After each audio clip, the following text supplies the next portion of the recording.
Oke, baik. Assalamualaikum warahmatullahi wabarakatuh. Kita akan melanjutkan lagi. Saya akan share kembali, ya.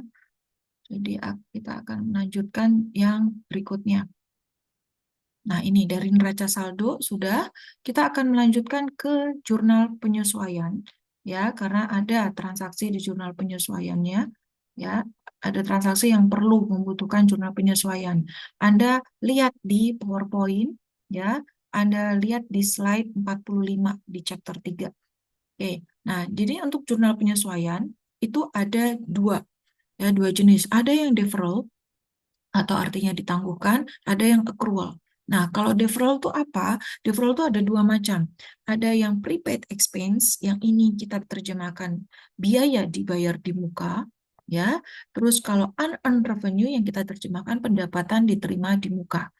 Nah, kalau biaya dibayar di muka itu maksudnya gimana?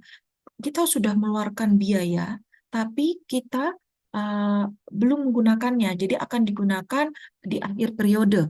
Misalnya, kita sudah, tadi kan kasusnya asuransi dibayar di muka. Kita sudah membayar premi asuransi, tapi kita belum menikmati asuransi tersebut. Kita akan menikmati asuransi tersebut pada akhir periode. Kalau di sini nanti kasusnya tadi akhir periodenya Oktober. Ya, oke. Terus 31 Oktober. Nah, terus yang pendapatan diterima di muka. Maksudnya gimana? Kas sudah kita terima dari klien, ya, tapi perusahaan itu belum memberikan jasanya. Jadi, eh, apa, perusahaan tersebut masih utang ke klien di situ. Ya, jadi ada pendapatan diterima di muka. Pendapatan diterima di muka, ingat itu masuk ke dalam pos utang. Oke, terus yang sisi kanan, accrual. Kalau accrual ada dua macam. Ada accrued revenue, ada accrued expense. Maksudnya gimana? Accrued revenue di sini pendapatannya, ya, jadi pendapatan jasanya sudah diberikan oleh perusahaan, tapi belum menerima uang tunai. Nah, sebaliknya kalau accrued expense, ya, biayanya itu sebenarnya sudah terjadi, tapi belum kita keluarkan. Jadi, Anda bedakan antara deferral sama accrual. Kalau deferral itu sudah ada penerimaan dalam bentuk kas, ya, yaitu tadi khusus untuk pendapatan diterima di muka, sudah ada pembayaran dalam bentuk kas, yaitu tadi contohnya biaya dibayar di muka, contohnya tadi asuransi, udah bayar premi asuransi. Nah, kalau yang accrual di sini belum membayar dalam bentuk uang tunai, belum menerima uang kas. Jadi Anda harus pisahkan, kalau deferral sudah membayar atau sudah menerima uang kas, kalau accrual belum menerima, tapi sudah diberikan jasanya, kalau pendapatan. Ya, misalnya jadi jasa sudah diberikan, tapi belum kita terima uangnya. Jadi berarti kita akan masih mencatat piutang. Ya, masih mencatat piutangnya si klien gitu. Oke. Baik, nah sekarang kita akan lanjutkan di slide berikutnya bagaimana melihat kasusnya. Definisinya sudah ada tadi mengenai deferral, ya. Oke, kita langsung aja ke kasus. Nah, di sini untuk perlengkapan, Yazizi sini membeli perlengkapan dengan harga 25.000 pada tanggal 5 Oktober. Oke, ya, ini kemarin kita sudah jurnal perlengkapan pada kas 25.000. Nah, pada akhir periode kita lihat ke slide 50. Nah, ternyata pada akhir periode 10.000 perlengkapan itu masih still on hand. Still on hand itu masih ada di gudang. Berarti kalau gitu sudah digunakan berapa dari 25.000 tadi? 25.000 sisanya 10.000. Berarti sudah digunakan sebesar 15.000. Nah, 15.000 itu kita akan menjurnal biaya perlengkapan pada perlengkapan. Nah, kita akan masuk ke Excel. Ya, Anda buat jurnal penyesuaian. Ya, di jurnal yang karena kalau jurnal penyesuaian itu pasti selalu di akhir periode. Berarti ini karena di Oktober berarti 31 Oktober. Berarti Anda tulis di sini biaya perlengkapan, ya, biaya perlengkapan, ada perlengkapan. Kenapa perlengkapannya dikredit? Karena sudah digunakan. Oke, ya, Anda masukkan debit, berarti debitnya tadi berapa? 15.000. Nah, kreditnya apa? Kreditnya ambil dari debit, sama dengan ambil dari debit. Jadi sama dengan E3. Nah, lanjut yang berikutnya. Kita lihat di PowerPoint-nya lagi. Yang slide yang berikutnya. Mengenai kasus apalagi yang berikutnya jurnal penyesuaian. Ini masih yang deferral. Deferral di sini. Membayar asuransi. untuk 1 tahun pada tanggal 1 Oktober. Ya, kemarin kita sudah buat jurnalnya, ya, asuransi dibayar di muka pada kas 6.000. Nah, terus itu 4 Oktober. Coba kita lihat benar nggak di 4 Oktober di jurnal umum. 4 Oktober. Nih, 4 Oktober asuransi dibayar di muka pada kas 6.000. Sesuai ya. Nah, kembali lagi ke jurnal penyesuaian. Nah, berarti kita akan membuat jurnal penyesuaian kalau sudah akhir periode. Ya, berarti tadi 4 Oktober, kita akan lihat di sini. Ya, lihat yang slide berikutnya. Nah, slide-nya berikutnya berarti kalau gitu akan membayar berapa sini? 500 Taiwan dollar. Oke, 500 Taiwan dollar. Kenapa 500 Taiwan dollar? Karena tadi 6.000. 6.000 itu kan untuk 1 tahun. Nah, sedangkan ini kita kan sudah di akhir periode dari 1 Oktober ke 31 Oktober. Berarti udah 1 bulan. Dan terlaksana. Oke, kita catat ya, biaya asuransi ya pada asuransi dibayar di muka. Artinya, kenapa dikredit? Karena kita sudah mau menikmati nih asuransinya. Jadi, dikredit artinya sudah kita tutup. Maksudnya, sebesar berapa? Sebesar 500. Bagaimana caranya? Sama dengan letakkan yang di debit. Terus Anda ambil dari jurnal umum. Ya, Anda klik mana? Asuransi dibayar muka. Berarti Anda klik E11. Sudah, Anda kalikan. Ada bintang, gitu, kali. Jadi lihatnya rumusnya di atasnya, jangan bingung. Ya, kali berapa dikali, langsung aja bukan kali, sorry. Dibagi 12. Karena ini untuk menikmati 1 bulan saja. Dah, 500.000. Tadi enter. Ya, terus sama dengan Anda ambil dari debit. Lanjut, yang berikutnya, kita buka lagi PowerPoint-nya. Ya, yang slide yang berikutnya. Ini slide 59. Ya, ini terkait apa? Depresiasi. Oke, peralatan yang kita punya aset tetap ya ternyata didepresiasi 400 tiap bulannya. Berarti jurnalnya biaya depresiasi pada akumulasi depresiasi. Oke, kembali lagi ke Excel ya. Biaya depresiasi pada akumulasi depresiasi. Ya, Anda ambil debit sama dengan bukan sama dengan karena langsung nih 400 langsung. Ya, kreditnya sama dengan ambil dari debit. Selanjutnya, kita lihat slide yang berikutnya. Terkait yang berikutnya, slide 64. Anda buka slide 64. Ya, Yazici menerima 12.000 ya dari iklan. Nah, ini kan muncul pendapatan diterima di muka karena belum dinikmati jasanya. Ya, 12.000 itu belum dinikmati jasanya. Oke, kas pada pendapatan diterima di muka sesuai dengan jurnal kita kemarin. Nah, terus yang berikutnya, ya, pada akhir periode 31 Oktober, nah, di sini ternyata 4.000 itu harus kita akui di akhir Oktober. Ya, 4.000 harus kita akui. Tadi kan 12.000 nilai piutang ya, yang bukan piutang, pendapatan di nilai kas yang kita terima dari klien kita 12.000. Ternyata kan di akhir Oktober harus kita akui 4.000 itu dapat dari mana? Kan 12.000 karena tadi hanya dari awal Oktober, November, Desember berarti 3 bulan, berarti 12.000 dibagi 3 gitu. Jadi jurnalnya pendapatan diterima di muka pada pendapatan jasa. Oke, baik, lanjut. Berarti kalau gitu di sini pendapatan ya diterima di muka. Kenapa di debit pendapatan diterima di muka? Karena sudah kita tutup, udah kita laksanakan utangnya kita tutup ya pada pendapatan jasa.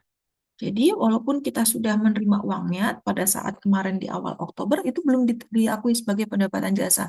Baru diakui pada akhir periode ketika perusahaan sudah memberikan jasanya.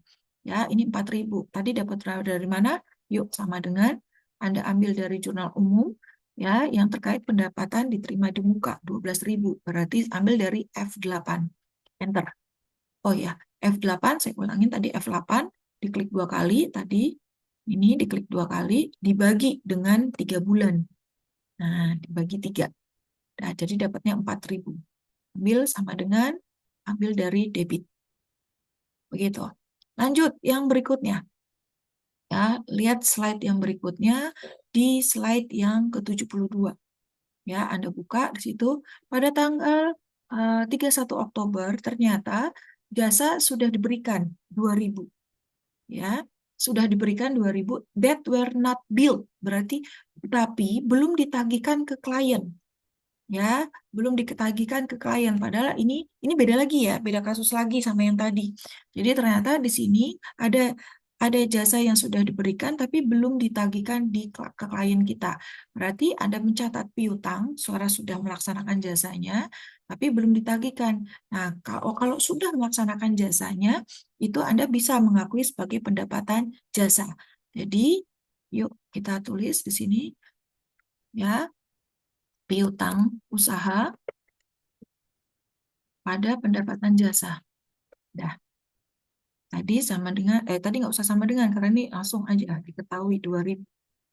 Nah, kreditnya ambil dari debit. Oke, lanjut yang berikutnya. Ke PowerPoint lagi. Ada masuk yang, oke, slide berapa lagi? Slide 76. Slide 76 di sini mengenai utang wesel. Utang wesel di sini ini terkait bunga. Ya, terkait bunga, di sini bunganya 12%. Ya, utang weselnya 50.000 sesuai dengan jurnal umum kita kemarin yang di tanggal 1 Oktober. Ini 12%. Nah, kalau gitu, di akhir periode, ya terkait utang wesel tadi, harus kita akuin. Ya, tadi utang weselnya 12% itu untuk 1 tahun.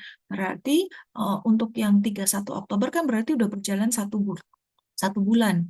Oke, berarti yuk kita biaya bunga berarti karena harus membayar bunga. Biaya bunga pada utang bunga. Ada catat biaya bunga pada utang bunga. Bu, kok utang bunganya dikredit? Iya, karena kita membayar bunga, mencatat bunga berarti utang kita juga bertambah.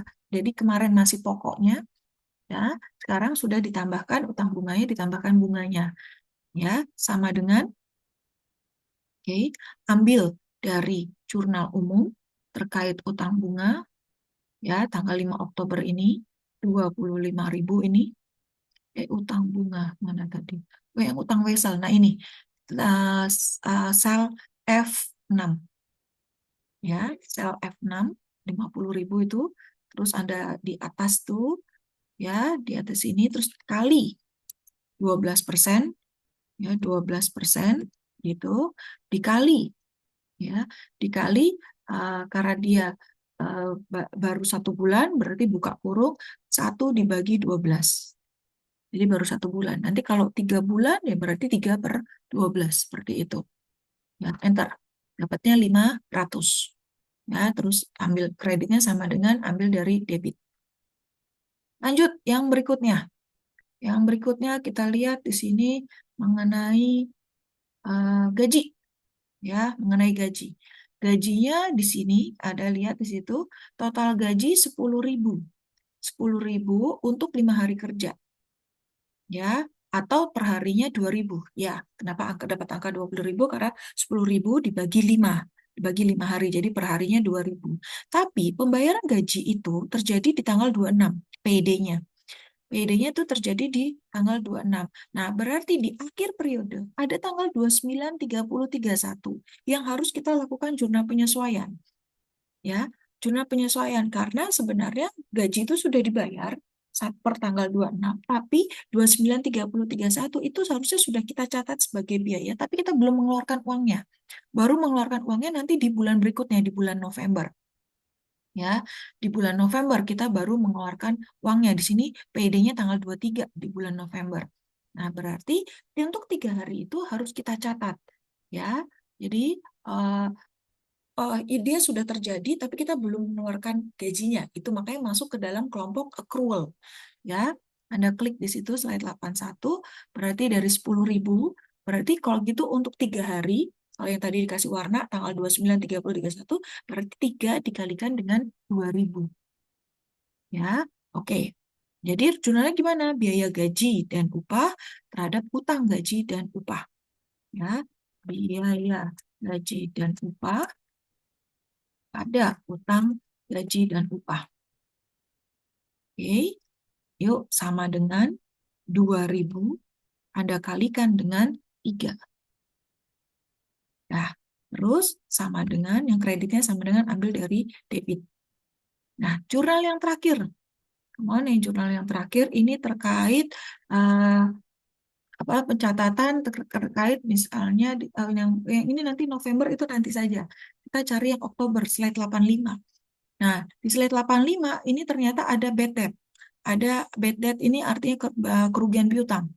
Berarti di sini kerugian piutangnya ada 1.600. Berarti jurnalnya bagaimana? Biaya kerugian piutang pada cadangan kerugian piutang atau bahasa Inggrisnya allowance for doubtful account. Ya, jadi langsung di sini biaya kerugian piutang ya pada cadangan kerugian piutang. Ya, Anda tadi langsung masukkan 1.600 ya, kreditnya ambil dari debit. Nah, di situ. Ya, ini jurnal penyesuaiannya. Nah, berarti kalau gitu kita akan memposting jurnal penyesuaian itu ke buku besar.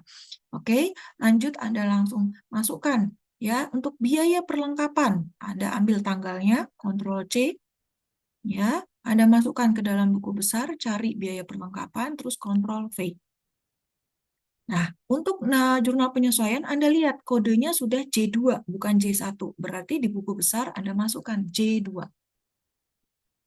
Nah, debit berarti sama dengan Anda masukkan jurnal penyesuaian, ambil angka dari E3. Nah, lanjut yang berikutnya. Ya, ini kodenya 631 ya, biaya perlengkapan. Masukkan kode di jurnal penyesuaian 631. Sekarang, perlengkapan kredit. Nah, copy dulu tanggalnya, cari perlengkapan. Perlengkapan, ini di baris kedua ya, Ctrl V, terus C2, ya, ini kredit sama dengan Anda ambil dari jurnal penyesuaian, ya, kredit, nah, F4. Nah, lanjut yang berikutnya, 126 kodenya, ya, di jurnal penyesuaian 126.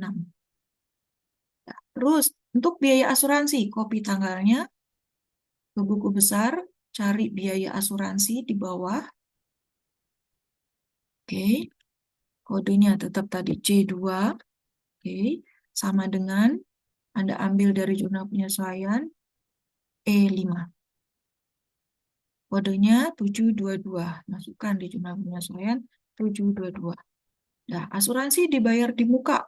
Copy tanggalnya lagi, tanggalnya 31 Desember terus. Karena ini udah jurnal penyesuaian. Cari asuransi dibayar di muka, berarti di aset. Asuransi dibayar di muka. Oke, Ctrl V. Kasih kode tadi C2. Oke, sama dengan Anda ambil dari jurnal penyesuaian. Oh, kredit ya. Kredit sama dengan ambil dari jurnal penyesuaian kredit nih. Asuransi dibayar di muka. Kodenya 130. Inputkan 130. Lanjut, biaya depresiasi. Copy, ambil dari buku, ambil ke buku besar, paste ke buku besar. Biaya depresiasi, Ctrl V, kodenya J2, sama dengan jurnal penyesuaian, ya, E7. Kodenya 711. Ya, akumulasi depresiasi. Akumulasi depresiasi di atas setelah peralatan. Ya, oke. J2, ya, letakkan di kredit sama dengan ambil angka 400 yang kredit F8. Dah, kodenya 158. Kodenya 158. Nah, terus pendapatan diterima di muka. Copy, Ctrl C, dari buku besar, cari pendapatan diterima di muka, ada kelompok utang, kasih kode C2, ya, sama dengan Anda ambil jurnal penyesuaiannya E9. Kodenya 209. Ya, pendapatan jasa, cari pendapatan jasa, agak di bawah sebelum biaya, Ctrl V, kasih kode C2, ya, sama dengan, ingat di kredit pendapatan jasanya 4.000 ya, F10. Oke, kodenya 400. Oke. Terus yang berikutnya piutang usaha. Ctrl C, cari piutang usaha. Di mana piutang usahanya? Ctrl V, kasih kode C2 sama dengan ambil dari jurnal penyesuaian 2000, kodenya 112. Berikutnya pendapatan jasa. Ctrl C, pendapatan jasa. Pendapatan jasa. Ctrl V.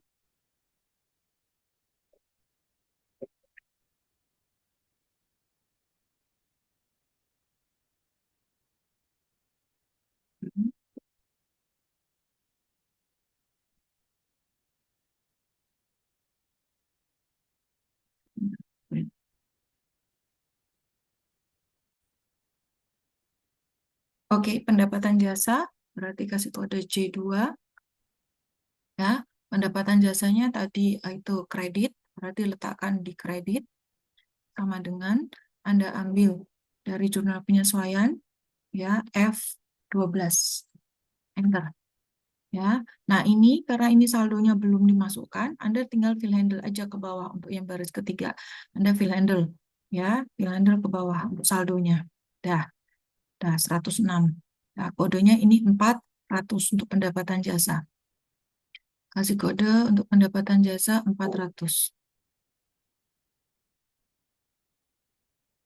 Nah, sekarang lanjut. Yang berikutnya biaya bunga. Ctrl C, cari biaya bunga. Ctrl V, ya, kasih kode C2 sama dengan ambil dari biaya bunga. Ya, biaya bunga ini PAE Blitz 13. Oke, kodenya 905. Kodenya 905. Ya, utang bunga. Copy tanggalnya dulu. Cari utang bunga. Utang bunga. Ctrl V, kasih C2. Ya, utang bunganya kredit sama dengan utang bunga debit apa kredit? Oh, kredit benar. Utang bunga kredit. Anda ke utang bunga sama dengan kreditnya. Anda ambil utang bunga. Ya, F14. Kodenya 230. 230. Nah, yang berikutnya biaya gaji dan upah. Copy tanggalnya, cari biaya gaji dan upah.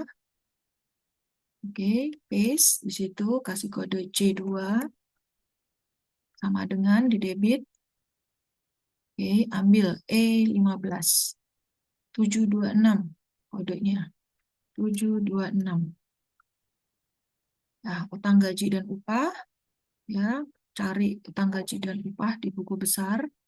Utang gaji dan upah, Ctrl V, kasih kode C2 di kredit ya, sama dengan ambil dari jurnal penyesuaian.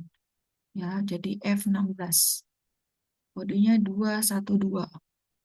212. Berikutnya biaya kerugian piutang. Ctrl C, tanggalnya. Cari biaya kerugian piutang paling terakhir.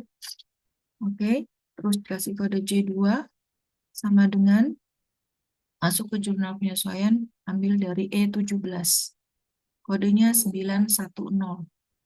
910. Nah, terus cadangan kerugian piutang ya. Jadi kalau biaya kerugian piutang pasangannya cadangan kerugian piutang. Itu masuk ke dalam kelompok aset ya. Tapi mengurangi nilai piutang.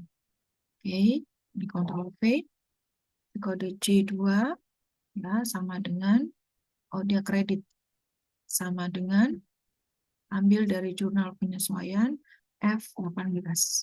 Kodenya 113. 113. Nah, itu seperti itu. Oke. Nah, setelah jurnal penyesuaian selesai, baru Anda masukkan ke dalam neraca saldo penyesuaian untuk saldonya. Saya sudah memberi warna, ya, warna orange di sini, ya, untuk untuk apa namanya ini penambahan rekening beda dengan neraca saldo. Neraca saldo hanya sampai dengan baris ke-17. Kalau neraca saldo ini maksudnya penyesuaian ya, saya singkat saja. Kalau neraca saldo penyesuaian sudah ada rekening cadangan kerugian piutang, akumulasi depresiasi, utang gaji dan upah dan utang bunga, sama biaya-biaya tambahan lainnya. Oke? Ya, kita mulai untuk memasukkan saldonya. Ya, kas di debit ya, sama dengan ambil dari buku besar tadi, ya, kas masih tetap 80.000 jadi F9. Dah, piutang usaha sama dengan ambil dari buku besar, piutang usaha F14. Cadangan kerugian piutang letaknya di kredit sama dengan ambil dari buku besar ya F20. Perlengkapan debit sama dengan perlengkapan ya letakkan di saldonya F26. Asuransi dibayar di muka sama dengan ambil dari buku besar F32. Peralatan sama dengan ambil dari buku besar F38. Akumulasi depresiasi letaknya di kredit sama dengan ambil dari buku besar ya F44. Utang wesel sama dengan